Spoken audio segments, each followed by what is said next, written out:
Dave, are you okay? I'm not sure if you were dancing or having an epileptic seizure. I'm just, yeah, you're okay. Okay, good. Hi, welcome everybody to the Rundown.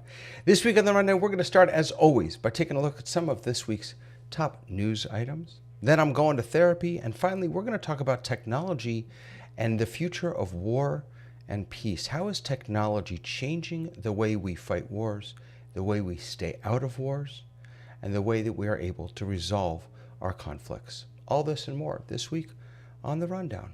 Let's get started.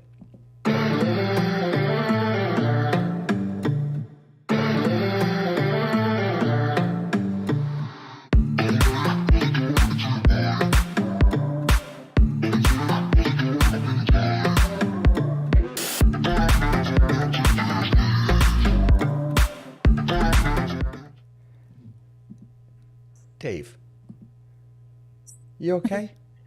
I am fine. It's just how I warm up. It's just a thing I've always done. I love it so did much. It back in the day when I did radio. I used to dance in the studio and play my theme song to open the show, and I'd be warming myself up. So it's a way of getting my brain in the game. I love it. Because there's so many other things you know it. You're too many thinking things. of 100 million things before the show starts, and then you have to turn it all off. That's a great way to do it. Too many things. It's so good to have and you being here, in Dave. Canada, you needed to warm up very often, didn't you? Ironically, you said not to talk about the weather, but that voice ironically is Lois. Hello, Lois. Yeah. Hello, David, and everybody. How you doing today? I'm doing fine. I'm sunshine and sunshine and butterflies. Tamara, how about you? I'm doing great. Dancing Dave always gets me ready for the show. yes, he does. And always, I love it. Always curious. Is it always curious? Wait, what did you call yourself? Passionately curious. Passionately curious. Mr. Sky, you're muted. Absolutely passionate. Like, how do I unmute myself? How do I unmute? That's such a good question. It's only taken 4 years. I'm so curious about that. Practice. It's wonderful to have all of you here. Thank you so much for joining us. Let's do it. Let's jump right into the news. Just two quick things this week.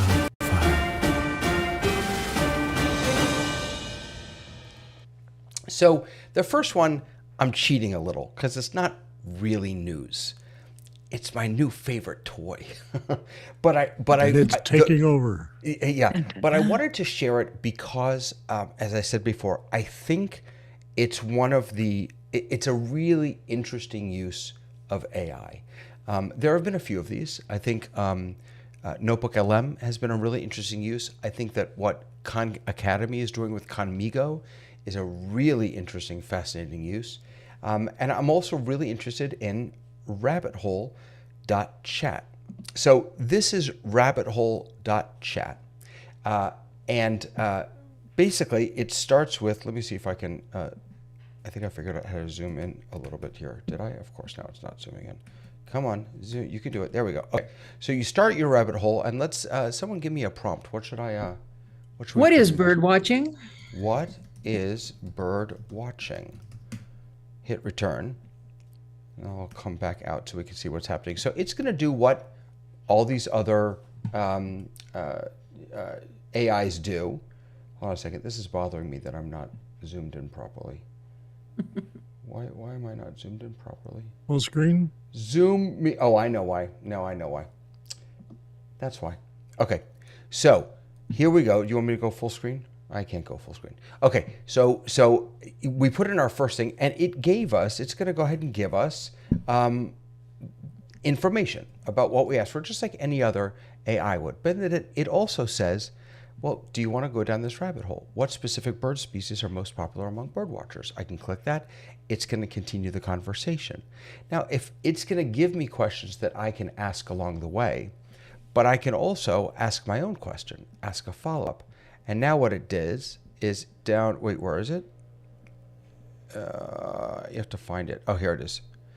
So off of each thing, it suggests ways you can go down the rabbit hole, but I could also ask my own. So this was, what specific bird species are most popular among bird watchers? Do bird watchers in different countries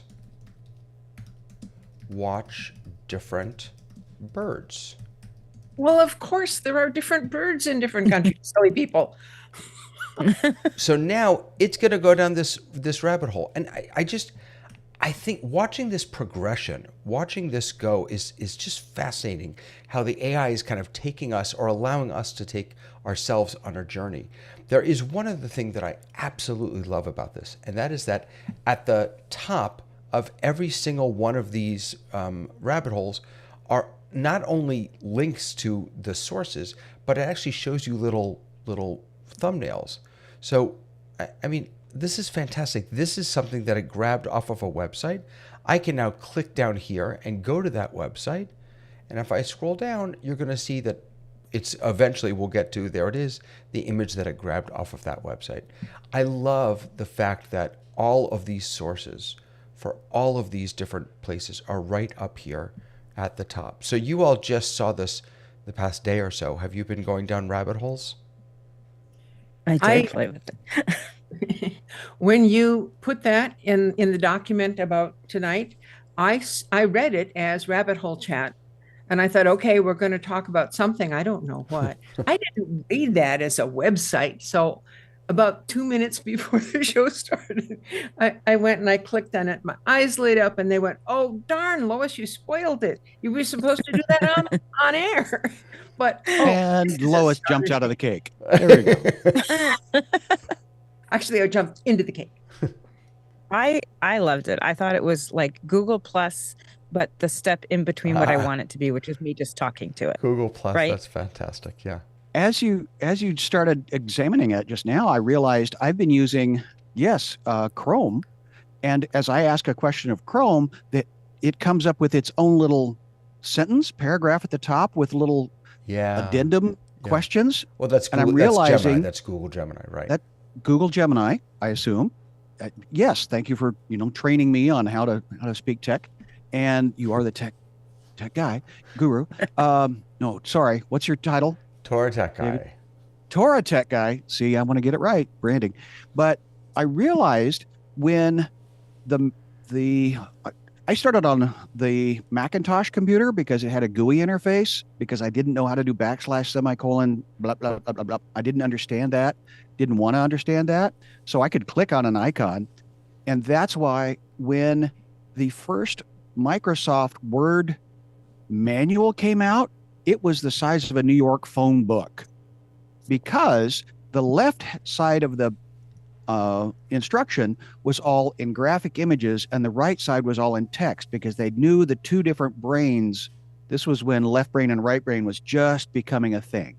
So I'm starting to recognize your rabbit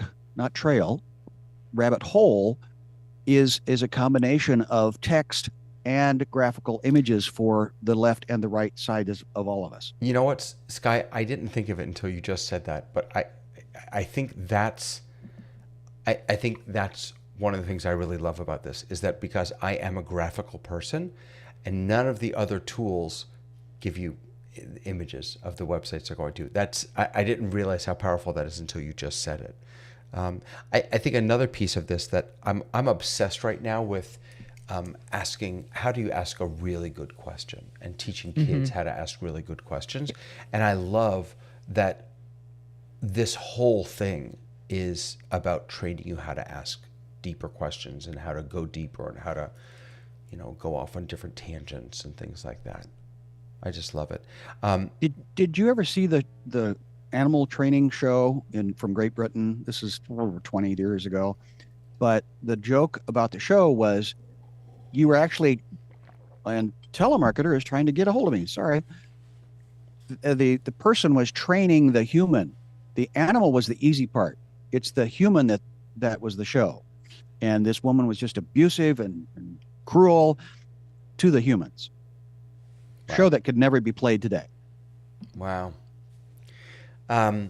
Two more things about this. One is this is the best implementation of private versus public and sharing.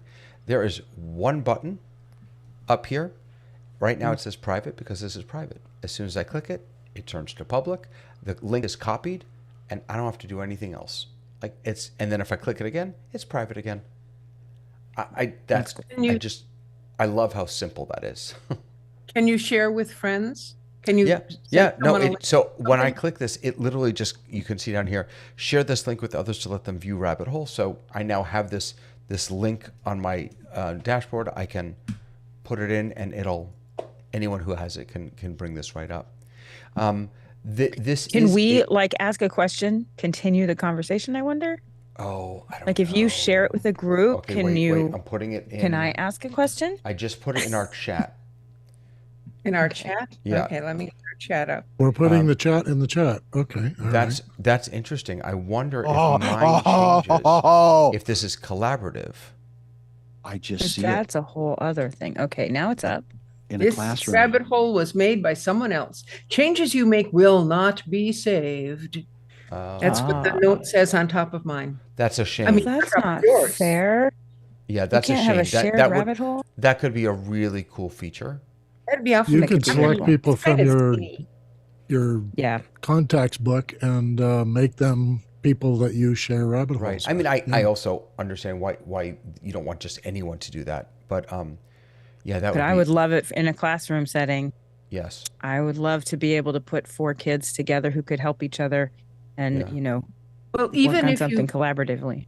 couldn't all edit the same thing, you could create something and then give it to all of them and see what they came up with.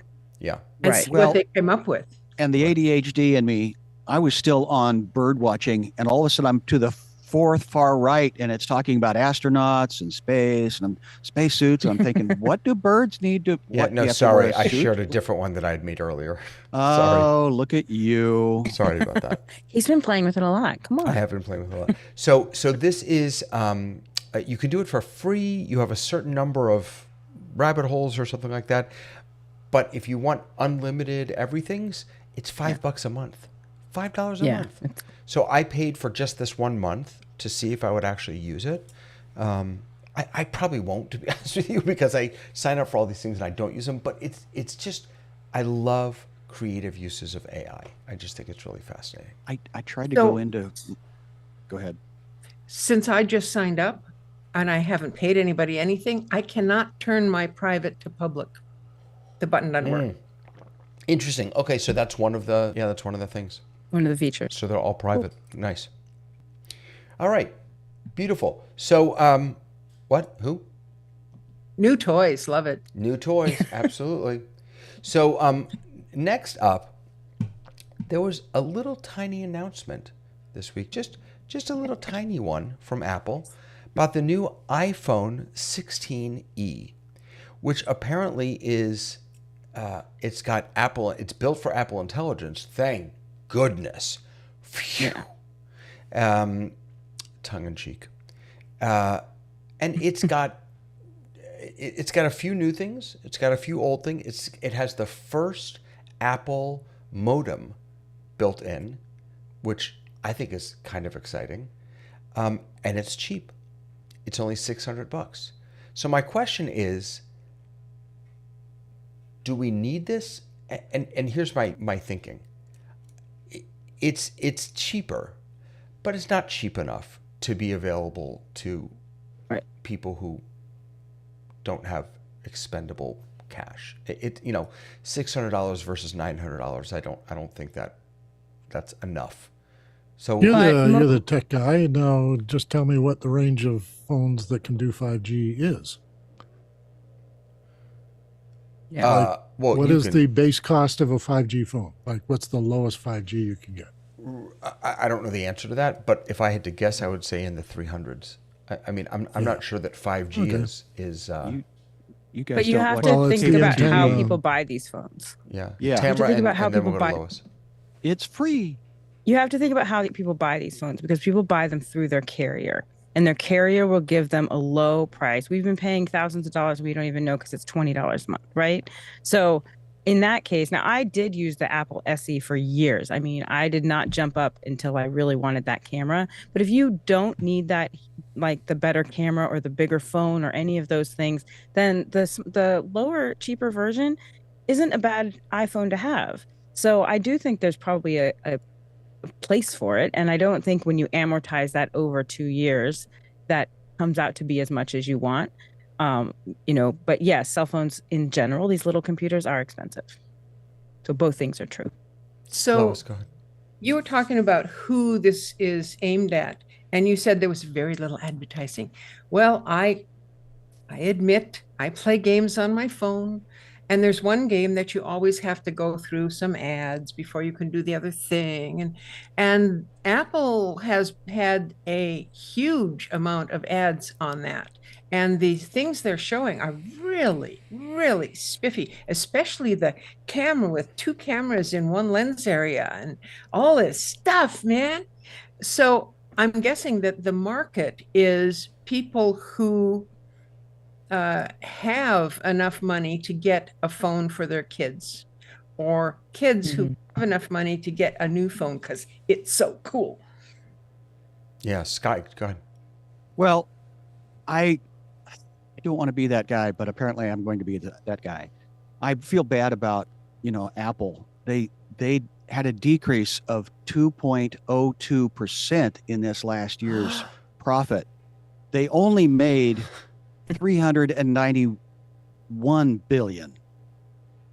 So they're down last year from the year before. So and I'm also wondering about market share, because it says there are 2 billion humans using an iPhone.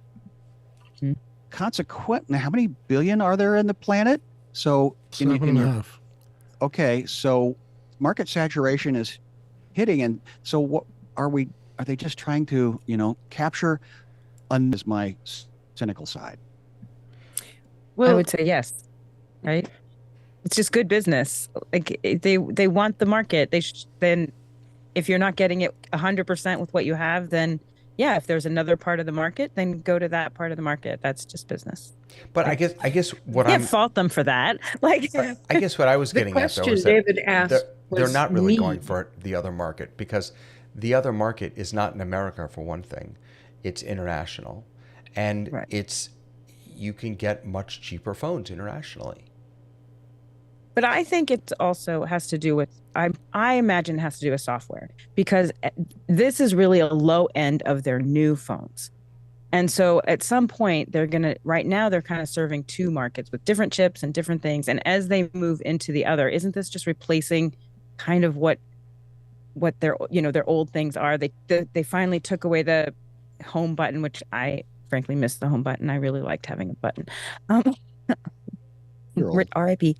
So I don't know. I mean, I feel like we're in a transition time where we're stuck with some new things and some old things, and Apple Intelligence is kind of trying to do its thing. So I do think that part of it has to do with streamlining into one new set of technology. That's my guess, and I don't know that. Yeah. David's question was, do we need this phone? Right. And why would someone need to buy a phone if they don't have one? If their phone was lost or stolen, if they think that there's something in this phone that is better than what they have, and so they want to upgrade, or if they're buying a present for somebody else. And so when I saw this, I thought, ooh, iPhone 16, that's going to be the one with the fantastic camera. I don't think it is it? Well, no, not this one, right? Because it's the 16E, and you're right. That's where they really cut back, is in the cameras, and yeah, we say cut back in the cameras as people who really value the camera in the phone. No, of course. The camera itself in that SE phone is excellent. It's better than most of the cameras in the other phones. I agree. And this one, you're taking pictures of your kids, and that's the phone you can afford. You're going to have great pictures of your kids. And really, we call it a phone, but it's a camera. It's a nobody's computer. making calls anymore. I think it's making the calls. I think it's a lost leader. Haven't we decided that we are the marketplaces? We are the ever-ready battery. Are we the matrix now? No. You know why it's a lost leader? So that's interesting. I've heard a few people talk about how Apple's market share with teenagers. Define lost leader before you go. Define lost leader before you go it's that they're willing to lose a little bit on this one for the sake of getting people in to buy bigger and better, right? So because Apple is has such a market share amongst young folks in America, if you just play that out into when they become, 20s and 30s and 40s, it just think about the market share that Apple's going to have in America. Again, international is a different story, but giving parents a $600 phone to give their kids to get them into the ecosystem rather than a $1,000 phone. Maybe that's where they're going. Maybe they're seeing it as that lost leader. As you were saying. My wife, the teacher, hates it all. So I mean, she loves her phone, but in the classroom, yeah. They just this week, LAUSD, which is the largest school district here, made cell phones go away. Really? No cell phones in class. I'm not sure that's We'll such see a how that terrible works out. idea, if I have to be honest with you. But I have much, much bigger problems. Help? I Dave, know tell what I us need your to do, but I problem. don't want to do it. Okay. And I've known it for years, by the way. I have a Is whole this bunch just of procrastination, or is this really you don't want to? No, this is I really You don't want to want do to. what? Yeah, well, I'm Don't getting want- there. So I have a whole bunch of YouTube channels. And in fact, my main YouTube channel, I have like a whole bunch of, I have like 3,000 subscribers and, 750,000 views. And like, it's not shabby, for this show, about 2 weeks ago, I had nothing to do. And I decided to create a short from a couple shorts from this show. They've gotten thousands of views. The shorts. The regular show gets what? A few dozen? The shorts have gotten within 2 days. So I know that the way to grow a channel is to do short form content, to spread it out on different platforms. I get it. I just have no interest in doing that. It's like exercise. I can't get myself to do it. It's tedious, boring. So the same question that we asked with the rabbit hole or with the iPhone, do you need it or just want it? What is it about up on your channel that is going to benefit you? Is it monetary? Is it ego? What is it?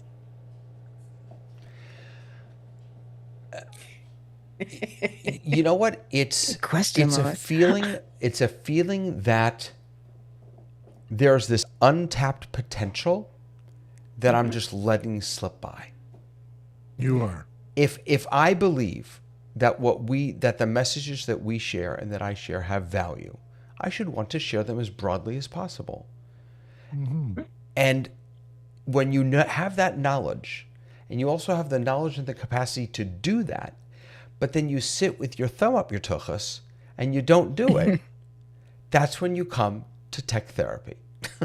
But this show is the lunch, right? This is not the snack. Right, exactly. The shorts are the snack, and people will love snacking, but Right. they don't want to sit down and have lunch with us. So, But And by some the of way- that, I think, David, is you like, yes, you can do it, but it's not as quick as you do other things, right? Because you're It's just not. learning to do it. You're right. So once you get into a kind of, you create the thumbnail for it. So then all it is tapping that thumbnail on, putting a picture in, cutting. I think part of it for you is that it's the most unnatural thing of what you do, and you have become very comfortable in some of the other things that you do. And That's the story of my and- life. I always end up just doing the things that I'm comfortable doing. You're absolutely right. Until I hung out with you, David, I only knew shame and guilt from Brene Brown. I now have a whole deeper understanding because every week you come up with, now I don't know if it's just for, anecdotal for us to banter real. about it. Well, I assume it is. I've met you. We've shared coffee together or something, or we threatened coffee or something, but I do. I care about you. I care about your people. And so that you beat yourself up with these things, again, Dave and I come from the world when it was thousands of dollars a minute to do a thing, Right. and tens of hundreds of people to do a thing. And the thought bubble that came to me today was, just because we think it doesn't mean it can happen. It might, I mean, it can, but what cost? Right. And so this is the tip of the iceberg. Yes, that's a great idea. How's time and money and energy? How is it going to happen? Right. So It's I once I don't again, think it's right. It's not money. It's absolve definitely you. time and energy. I It's time. absolve It's you. definitely time and energy. And Tamara's right. Is that, ever since I got on the Ecamm bandwagon, I'm now that I can produce stuff like this live and not do any Right. editing at all, I will never do any editing ever again. Never, Right. ever, because I can do it once with presses of buttons, then it's done. and I'm done. Yep. But that doesn't give people the snack food that they want, Lois. So one of the things that I hear from you is that this is not a monetary thing. You're not going to pay anybody to do it. I'm not going to But get this paid, is so. Yeah, this is a community. We could just look in that camera and go, hello, is there anyone out there who'd like to edit up a few shorts for David? And, you get your name in the credits. That would work. I don't care about my name. You're right. I could do Not that. your name. I think her their The name. name of the person who Yeah. volunteers. Yeah. the longest part of it is figuring out what the short is, right? So if you develop a system during the show where you can kind of figure out where your Just mark shorts it. are, Yeah. then that helps you. Because that is the longest part, trying to figure out, rewatching, figuring out where the short is, where it ends. Then you create a system of, I'm going to do 3 shorts a show. I'm going to I've got my thumbnail already done in Canva. I'm going to pop that on with, whatever it is. And then, whatever the title is. And then it becomes easy, but you have to identify the small steps that you have to do, and then make that part of your system. And if you write out the workflow and hand it to somebody else who has Right. access to the video, hey, Tamara, do you want to do a short this time? All I need to do is find a 12-year-old with some extra time on their Yep. hands. I was going to Who say, wants this to is an do it, intern yes. Pay them opportunity. in popsicles careful. and Be careful with the 12-year-old. You'll get a lot of tuchus cushes. yeah, probably. I appreciate all of your help. One of the things I'd like to add here, though, David, I'm concerned about the use of time. My time's valuable to me and to my family. And if I get too involved in things, then I lose them. And if I were to do shorts in addition to my regular hour, I'm taking time away from something else. I think Well, I that's won't something you ask you to do it. legitimately have. This is why you don't want to do it, is that you have lower value for that than you have the other things in your life. My Which my is not comment necessarily bad. to That's a good thing. to a prospective partner that I'm working, hopefully she's joined the conversation now, is, how do you get to Carnegie Hall? Practice, practice, practice. There it is. Thought it was a taxi cab. Well, I worked at Carnegie. I know it's practice, practice, practice. and that's of course the joke, is how do you get better at anything? Yeah. And so that's the ROI for being here. A, I just love you guys. B, I get better by practicing Every at time. being Absolutely. every time. Every time. not much And- better at muting now. So, You're- David, what did you decide? What I decided is that I'm feeling better about myself. Yay. We are Success. successful. I'm heading up to Atlanta tomorrow, so I'll have about an hour in the airport, and I will probably try and do some shorts. Say Thanks, hi to everyone. Are you Lois. going to ask one of your viewers to help? I could, but I'll be sitting in the airport with nothing to do, so I might as well do it. Ah. There you Help? go. Back to the work, my friends. Work. All right, work. Let's talk about the future. This is such a big topic, the future of War and Peace. And Lois, you jumped on we have for those who are watching, we have a doc that we use in the back end to just kind of organize some of our thoughts. And Lois, you jumped on the doc very early on, and you said, 90%, 99% of this is about war. And I don't know if that's. I mean, I of course try to find varied sources. I don't know if that's because of the sources I chose or if that's because, unfortunately, it seems like technology is going to be more helpful in that realm than perhaps in other realms. I don't know if you wanted to start us off just with a reflection on that comment. So I'm a Quaker. I don't like war. I don't want to have anything to do with it. And the technologies that are making it easier and easier and easier to kill people or overcome them, conquer them, are terrifying to me. I am looking for the technologies that make it easier to find peace. And there was a good article in there with the Geneva folks about uh, how to try and get back to peace. But the comment that stuck with me is humans have agency. And that's academic talk for people are able to make their own choices and decide what they want to do. Now, nobody else can come into my body and move it for me. So if I do something, it's my choice. So, yeah. Anyway, I'm probably not going to say a whole lot tonight because we're going to talk a lot about war and that sort of It's thing. not a comfortable subject. Yeah. It's not a comfortable I subject. wanted to mention that when there was a revolution in Egypt, they used Twitter and Facebook to organize themselves and to protect people and to get them help when they were hurt.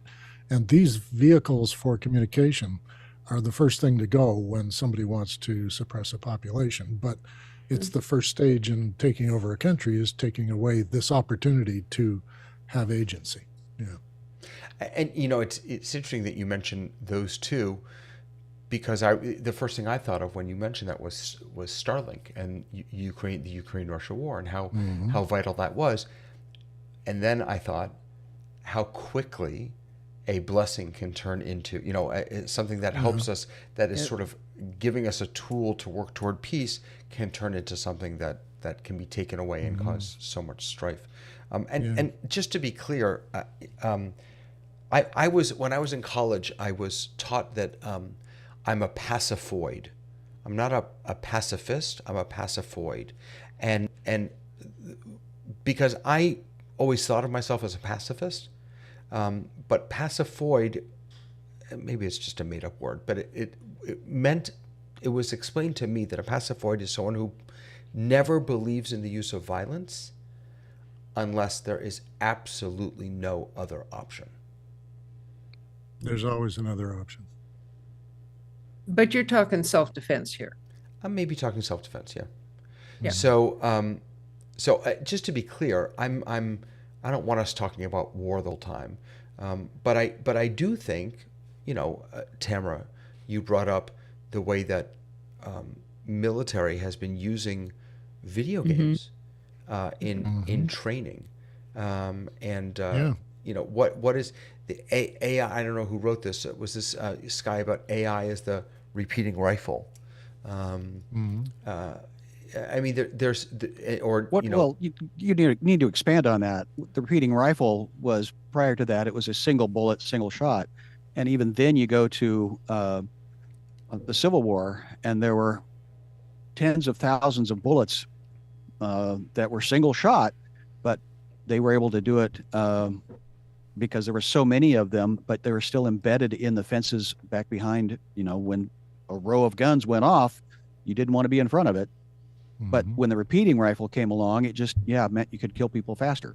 So I'm going to since I've got the floor, I'm going to go ahead and Dwight Eisenhower's comment is the military industrial complex question.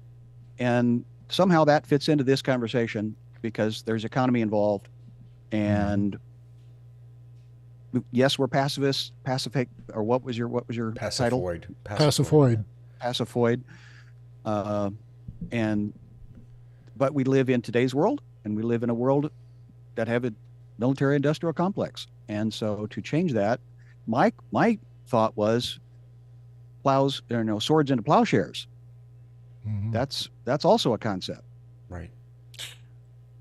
I come at this completely differently because I've been a defense contractor. So I've dealt with people who have to do this job, and they tell me, what it is they're trained to do. We have a guy up here in Canada who was consulted quite a lot during the Arab Troubles some years ago, and his name is Gwyn Dyer, and he's a historian of conflict, and he's got a PhD in Middle Eastern affairs, and he was able to tell you things about what was going on over there that the news media had no idea. And he became quite a folk hero here. He lives in London now, and he does work there. But uh, it helped all of us to hear somebody who knows what's going on, to put us at ease about how much of a consequence what we're seeing in the news is to us at a great distance. But I also worked with people who are defending the country, and they're doing it by doing it peacefully. And Canada is, of course, famous for a lot of peacekeeping efforts and leading things like the Suez Canal in the 60s. So we have a tradition here of only being prepared for war, but always looking for peace. And I learned something from those guys about tech, because we were building a training system for learning to fly. Most of the NATO pilots come to Canada to learn how to fly, and I built a multimedia program. Well, me and 30 other people. I was the project manager, but we made a training program that was all super modern, instantaneous, and had better effective training than the chalk and talk that they used to do for 50 years. Now, the reason I'm mentioning that is because in the process, I learned from fighter pilots what their options are. And I learned from Navy guys about remote control mines that are put in harbors, and they can be moved and they can be patterned. Almost like drones in the air, but these are drones underwater. And Canada is a leader in being able to defend against these things. And we also are very good at, I'm crowing again here, but we're really good at mine removal and have developed a lot of the technologies used around the world for demining areas. So these are peaceful efforts. These are efforts to try and either recover from a conflict or try and prevent one to begin in this first place. And I think that's a thing. A lot of people look at the military as only having one objective, and that's to kill other people. But they do have an objective to be able to show force or be a presence or an observer of a situation so that nobody gets away with the violence that might be happening. And by that token, be able to maybe identify the people who perpetrated it and bring them to justice without it being, my personal responsibility. I also have a movie you should all be watching. I'll mention that later. I've been struck. We, I'm sorry, go ahead. our topic, unfortunately, is not how to prevent war, but it's technology and the future of war. Mhm. And when I read all those articles that were in our preparatory document, I was struck that we can talk about the hardware, we can talk about the mechanics and the machines, but the technology isn't just that. It's mindset. It's some company going and stealing a lot of information about you, and now they know everything about you. And are you a Republican? Are you a Democrat? Are you how many kids you got? You like a dog? You like a cat? And then they can customize a message, a propaganda message, specifically to you, and mess with your mind and get Mhm. people to agree to whatever it is that these folks are trying to do. And I read some of the history of what has happened in the past and what has been done to us. And that's, Mhm. to me, that's really almost more scary than the hardware. Marshall McLuhan said a thing about that, and that is that after the Second World War, when the atomic bomb was used, that was the end of imperialism. Nobody can win the whole world. And secondly, the next war will be fought on Madison Avenue. Right. That advertising will be the vehicle by which we persuade and convince people that they've Well, lost. that was the quote from Vietnam. That was the propagandist from Vietnam. He said, "No, we're not going to win it in the jungles. We're going to on Madison Avenue." And it is very convincing, though. And what Lois is saying is right. I spend a lot. I get my Google bubble delivers to me the content that I want to see, that I believe in. So I make sure to go out into the world and seek out the exact opposite, the most opposite of what I can do. And it strikes me when I'm reading it is that it sounds reasonable, does not fit my ideology, does not sound, but it does not sound like a nutty person. And I think that's the thing that is so much of what we see looks real. It looks caring and has empathy. And so if you aren't understanding what is happening on both sides, it's very easy to sit on your side and go, oh, how are those people not seeing this? This is like so obvious. And when you realize how messaging is hitting everybody individually and collectively, it is easy to understand why we're so polarized. And it's not just American, it's across the world. We're seeing very polarized sides to whatever election you're following. So I do think that that's part of it. The other part of it, when I was reading all the stuff that struck me, is that this is the part of me that every time we go to AI, or that we go to these kind of conversations, that is both like it's the precipice of being in between. This is so exciting what we can do with technology, and should we be doing these things with technology? We've seen technology be used in war in incredibly bad ways. And so I think that's part of it, is that you have people who are like, but it's so cool. Like, we're able to do these things. And even we get super excited about some of the things that we're getting excited about that have potential to be super dangerous, right? That have a potential to have a downside and a dark side. I mean, just email. I use email a lot because that was supposed to be the thing that was going to free us up, and it does not free us up. We now have, 30 years into the internet as we use it now, and we're looking at teenagers who have higher depression rates, higher suicide rates, all of these things that have an incredible downside. So every time I read stuff like this, I'm really struck by, wow, we can do that. That's so amazing. And should we do that? And I don't ever know quite where I fall on that. I think for one of the things that strikes me is how disengaged technology has allowed us to be in warfare. We can now send a drone to drop a 500-pound bomb, Yep. and we don't have to be anywhere near it. They talk about one of the things that I think it was Elon Musk was talking about, that the reason why he's pushing robotics so much is so that robots can be the ones to go into war instead of human beings, to minimize casualties. But it's not going to be robots fighting robots. And that's the part that's so sad about it, right? That's the disengagement.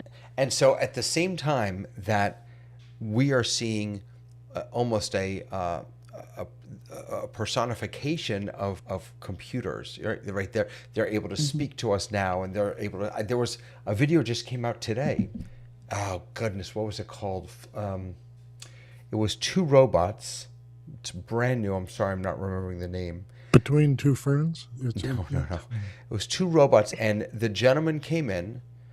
It was a kitchen setting, and put a whole bunch of things out on the counter that they had never seen before, and then told them to work together to put them away. And it was fascinating watching them figure out how to do this. So on the one hand, we are giving personality and personhood almost to these computers. At the same time, and on the flip side, they are allowing us to act in ways in the world that depersonalizes, that dehumanizes. So I don't have to actually see the eyes, the don't shoot till you see the white of their eyes. I don't have to see anyone's eyes before I can kill them now. So there's a big difference. Go ahead, Lois. Do you all remember, well, those of you who are old enough, do you all remember when the first video games came out, and they were, Pac-Man and Hubert and things like that? And then they came out with kill 'em games, and you got to be the person who got to kill all these other things. Started out with monsters, then it went with the bad guys, and so you were in World War II, and you were the good guys, and they were the bad, and it got more and more and more involved. Now, people who have known that since they were born to them, that doesn't seem odd, doesn't seem strange, doesn't seem worrisome. But to me, teaching people, I mean, it was great motor skills, but doing that in order to kill people on the screen just, I think, desensitized a whole lot of folks. And these are not young folks anymore, because we're talking the 70s and 80s, and these are the Right. people who are the grandparents now. And so I don't know how much of a change that made in our society. I mean, I don't know how much of the bad stuff that has happened since then in our society can be blamed on that, but I do really think it made a change. The other thing I think makes a difference is having your real name, right? So if you're in a community like we're all in a community where they require us to have a first and last name, there is a civility and a willingness to discuss when someone is a first and a last name. If you go into TikTok or anything else where people can have a handle, then you look at the comments and you realize that people are not having conversations, that it's very easy to just be mean. Like I saw it so much during the fires, where I'd go and I'd read comments and people were just like, well, who cares about such and such? I'm like, they just lost their house. What are you talking about? Like, why is that an option to even have that comment? And when you look, the reason that's an option to have that comment is that they're not a real person. They're a handle they can hide behind. And so I think that started long before. Like if you were in the old IRCs, you were just in Prodigy, you were just a number, right? You were like, you were just kind of this. As soon as we became people, it's much different. But I do find that we're at a point now where we're not willing to have conversations with people that do not think like us. And we can see it in what's happening politically right now. If someone doesn't agree with a big group of world leaders, they just walk out. And they go, we're not going to play with that anymore. They're not willing to engage in the conversation. We're not willing to lead the conversation. We're not even willing to be in the conversation. And I feel like that's a lot of what we're seeing too. That is a big contributor to this. Tamara, military trainers go ahead, Dave. have addressed this a little bit because they're very concerned about the change in, as it is, augmented war, not just direct war. They're very worried about the morality of the people who are operating the machinery. And they're finding that the training they used to do, and we all know about boot camp and the whole thing of becoming a soldier or something, is to make you think less of yourself and more of the group. And you live for these other people, and you live for your country, and you live for all the reasons you signed up. And you hammer out the individual and make it part of a group, and that group think is going to keep you alive. Now, that isn't true anymore if you don't have to be in the battlefield, or if there is no battlefield. It's there's no group. And there's no group. Well, no, you're part. You wear the uniform, you're part of the group. Right. What happens is you're in a container in the desert in Nevada, and you're operating a drone in Europe, and you are actually dealing with your own moral issues in that little box with your partner pilot. And you're trying to figure out, is this the right thing to do? And they're afraid that some of these people are going to take it upon themselves to do or not do something because they're isolated. They're not in a group where it's all pressure or peer pressure to be able to, we're all going to march down or drive this Humvee into this town. We all got to be ready. Well, if you're not really driving the Humvee, you're not afraid to go into the town. Or can I ask you a question, Dave? You decide not to go. You're in an office park, and you drive home to your family. So let me ask you a question then, because what I was thinking about was that technology will allow us eventually to reach a point where we don't have to make the decisions. Not only do we not have to be in the plane or on the field, we won't have to make the decisions, that the AI will be able to make the decisions for us. Are we better off when humanity is so detached from... No, we're not. We're not. We're not Our safer. morals are the whole point to be here. I mean, it really is. Somebody is making the decisions.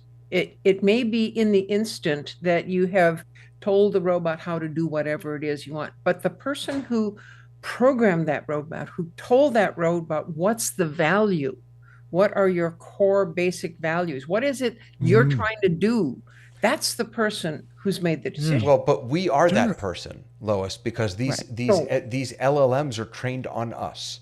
There's nothing else for Yes. them to be trained on other than us. Mhm. So we are that That's person. training is not the core. The core of the program is what is the purpose? In other words, you saw that, I forget what we talked about a week or two ago, about the purpose was helping.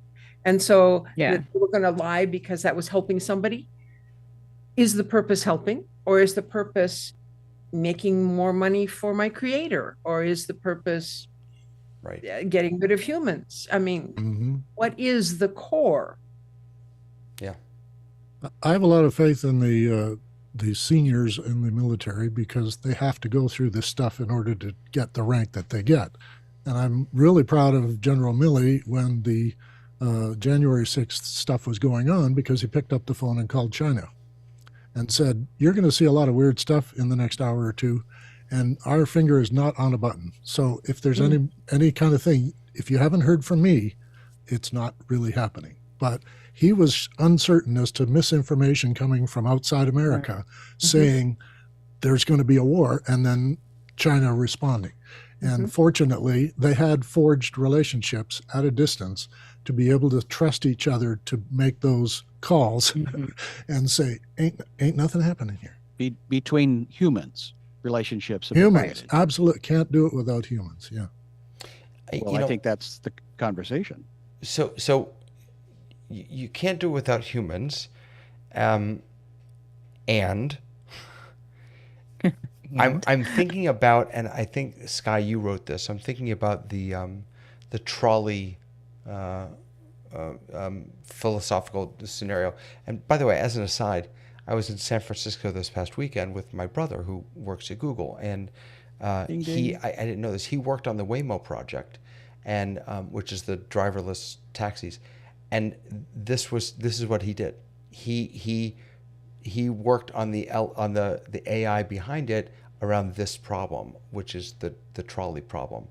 Sky, do you want to just share that dilemma? Well, I looked it up, and Ford themselves was what my inspiration, because they years ago they said, if we're starting to put intelligence in the vehicle, and who's going to be saved by our automation? Is it going to be the person in the car that paid us, or is it going to be the crowd around that is getting in the way or something? And in a snap choice decision, how do we program that? And I looked that up today, and it says, oh, no, that question has been around a lot longer than just cars. And it talked about trolleys, and is it going to be the person yanking on the brake? And it was from Stanford. They were saying, yeah, this question's been around a long time. Yes. So the original question is: there's a train coming down. You're standing at a junction, and it is heading toward a group of a family of 5. Say, you have the option to pull the lever, change the course of the train so that it goes on a different track, but then it kills one person. What do you do? Right? Do you? And I don't know how. Getting back to your question, Lois, I don't know how you train an AI to deal with an ethical dilemma that we can't even figure out.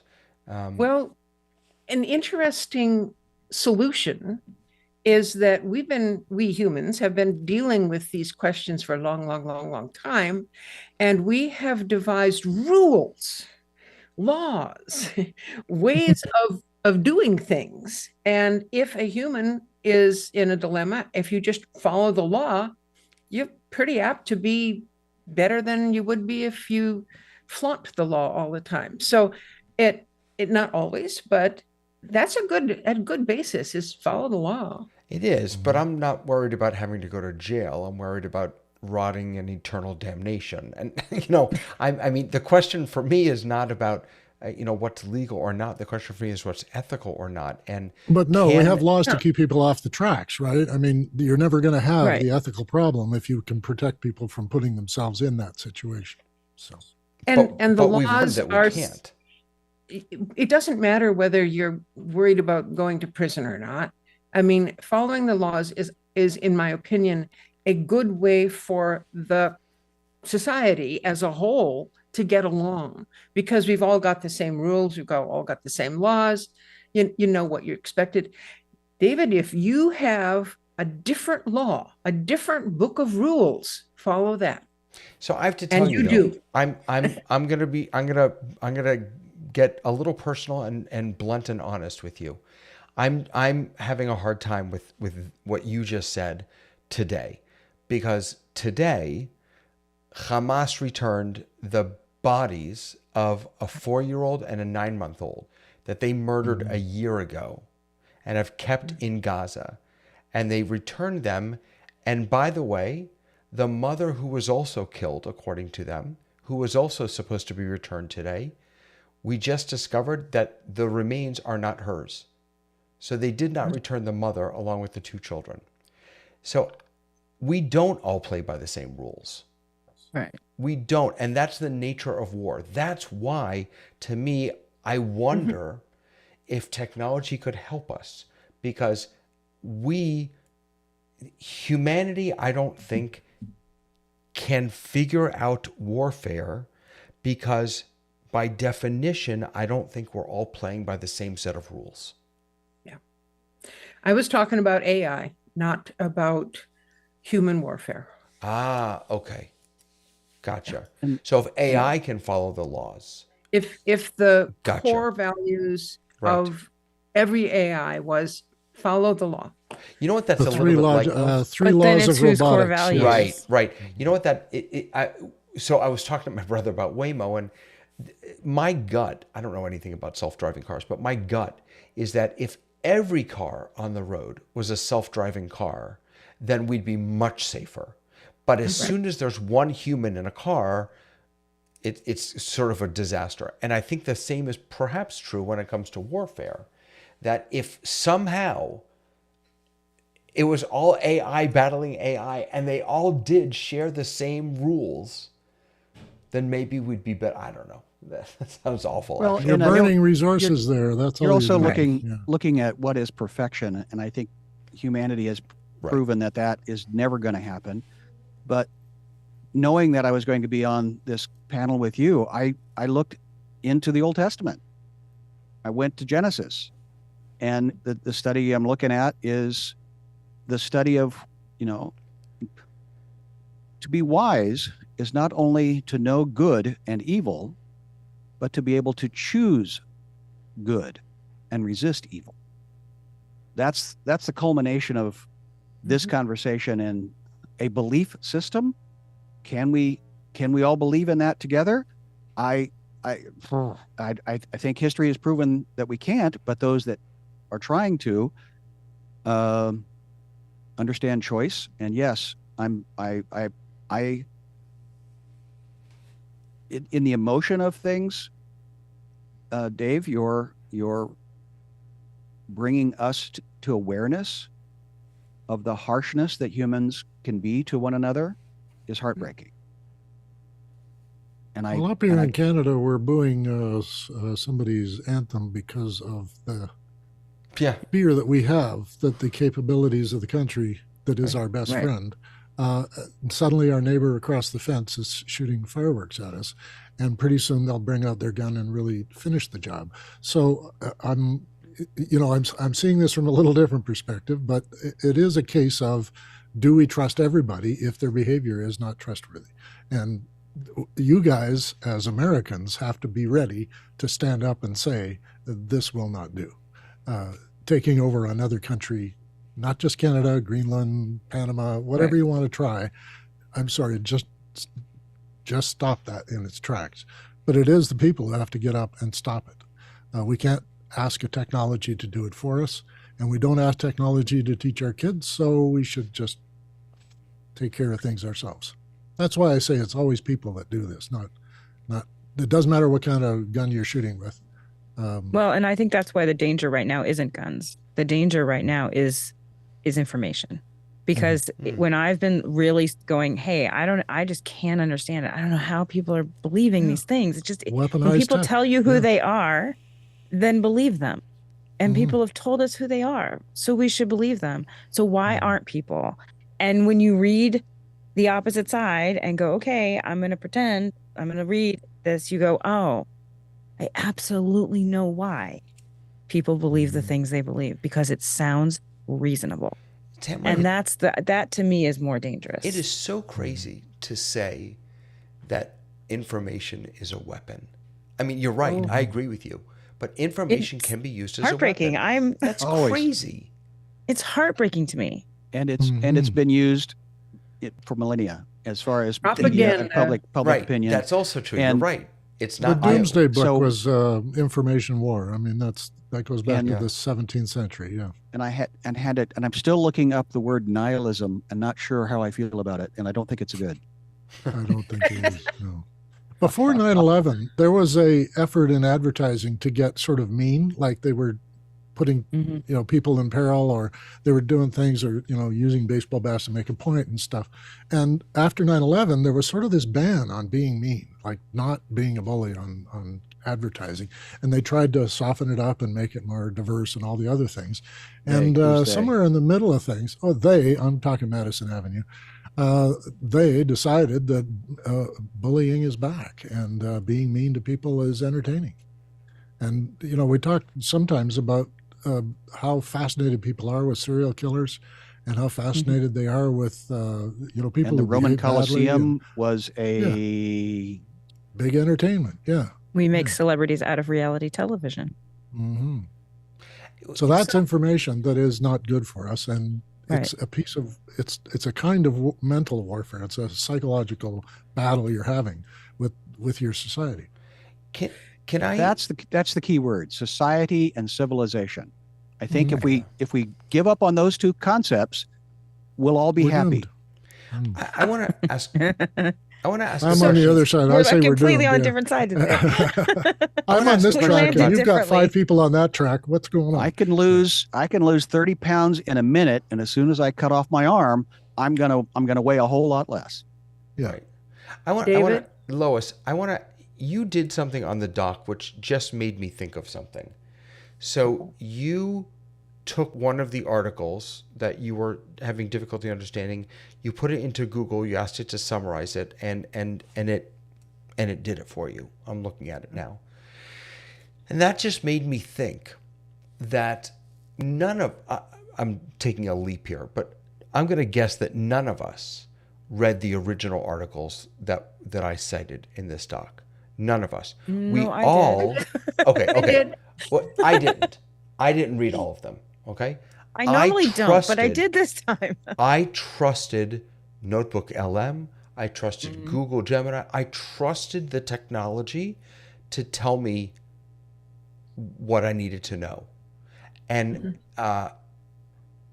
now that I'm saying that out loud, that's incredible. Yeah, exactly. I mean, goodness gracious, if we trust the technology to tell us what we need to know about our enemies, about threats, about, I mean, we've had an hour discussion on documents that not all of us have read fully and comprehend. One of the reasons that I did what I did is I read it, but it was such an academic challenge for me. Big words and strung into a huge sentence. And it's like, what does that mean? And you could read it, the same sentence 5 times before you tried to figure it out. And I thought, somebody's got to have the cliff notes. So I just went and I had the summary. Sure. And then when I read the summary, it was the same stuff. It was just in a language that I could understand. And I did that too, Lois. I'm not criticizing that at all. I'm just calling out the fact that I just trust what this technology is telling me these people are writing about. And I confirmed. I read the original, then I got the summary, and it was the same stuff. Yeah. And I confirmed that, but it was a little more understandable. Can we get back to hardware for a minute? Sure. So we read a lot about how technology is advancing this and making that, and faster bullets and drones and all these things, these objects. And I want to know who's making them. Where are those objects coming from? Who is getting the money? Who is encouraging the war because they're able to make these things? who's starting this stuff? Well, I mean, I don't mean to pick on him, but Elon Musk has a few hundred contracts with the Right. government, many, many of them with the Defense Department. And he is. It's not just him, of course. There are lots of companies and people that make billions of dollars. It's the military industrial. I mean, that's what this is, right? And the people you see on the front of the cameras are not historically have not been the ones making the choices and the decisions, but they make a lot of noise and they look good on camera. So the behind the scenes question is a legitimate good question. More than 5 billion. SpaceX earned more than 5 billion in contracts just from the Defense Department since 2008. A huge majority of those were spent by the Air Force on launch services. Yeah, when he puts up a military satellite, he gets paid a big dollar for it. Right. So it isn't unusual that it be $1 billion. Like the European Space Station, Space Agency will put stuff up for you too. And they you know, charge for and it. to me, that's an example of a fantastic use of technology that we are getting close to the point where we can reliably reuse boosters. I mean, think of the amount of money that's going to save. Think of the time that's going to save. And I'm not suggesting that now we can shoot rockets faster. I'm suggesting now we can have more satellites, or now we could have, I don't know, air defense systems, you know, whatever. Well, the Japanese are working on a satellite that collects garbage and brings it back. Oh, wow. It's a big net in space, and they navigate it in cooperation with all the other people to capture only the ones that aren't working anymore and other debris that's up there. And then it clears the space at certain altitudes. Some orbit levels are more crowded than others, and they're really worried about the crowded ones because it impairs, you know, the ability of the space station to evade debris is getting more and more difficult every year. Oh, no, that's something we should pay for. Yeah, that's worth it. You're struggling over, you know, your $20 for Netflix, and you're going to pay somebody else to shoot rockets. I don't know, maybe. The quandary I'm having is the question about civilization and society. No, keep me in the whole team. I need everybody because I don't want to be on. I don't want to be picked I on. don't wanna go to that Responsibility myself. for this? I don't. No, the question I for some reason you know, the minds wander, the ponder thing happens, and then were Steve Jobs to be alive, would he be a part of this oligarchy? The question of creating a thing for other people, because Jobs's quote that I remember it being said, his quote that I thought I heard him say was, he knows how people are going to believe because he's going to tell them what they like. And so as far as, you know, and a gumdrop laptop or a gumdrop computer, and I had one, but it then always had to, you know, be the next thing. So if society and civilization were the focus, I guess maybe I'm getting back to the swords into plowshares concept of this conversation, because we've heard a lot of pain tonight. We've heard a lot of very real fear.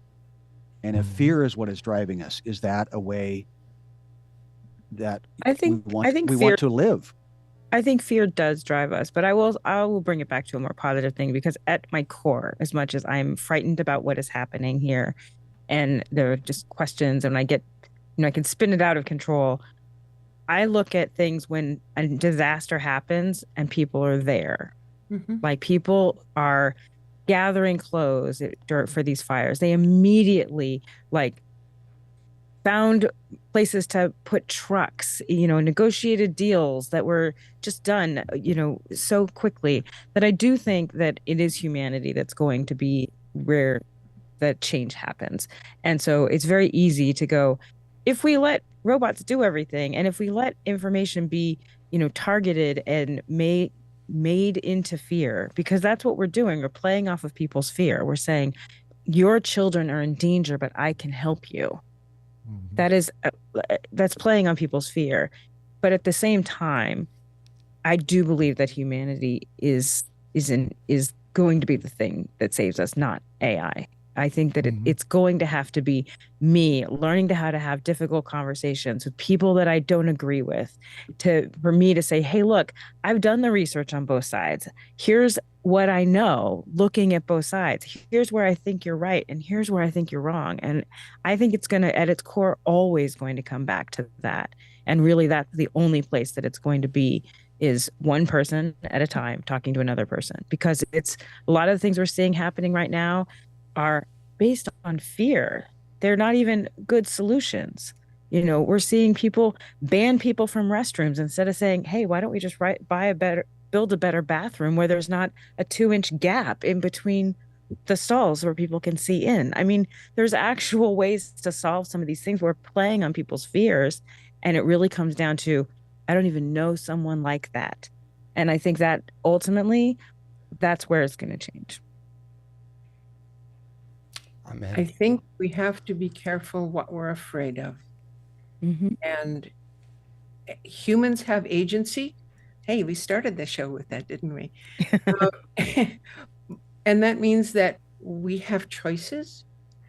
But in having fear and being afraid of things, it also gives us a motivation to be alert, to look at what's going on, to not be the frog that got put in the water and then the water heated up till it boiled and you died, because the water is heating up and we need to understand it, band together with our own society, say no if we don't like what's going on, say, how do you think? What do you mean to my neighbor? And you're right, be more human. I don't know if you guys know it, but the last survivor of Hiroshima died this last summer. So the memory of that was keeping, the peace movement going. And now we need a new hero. So we'll see who goes up. Yeah. I'd like David. Let's vote David. We vote you, David. No, I respectfully decline. We're on Team David, that's for sure. Yes, But, exactly. But I will We're not helping decline. you every day, David.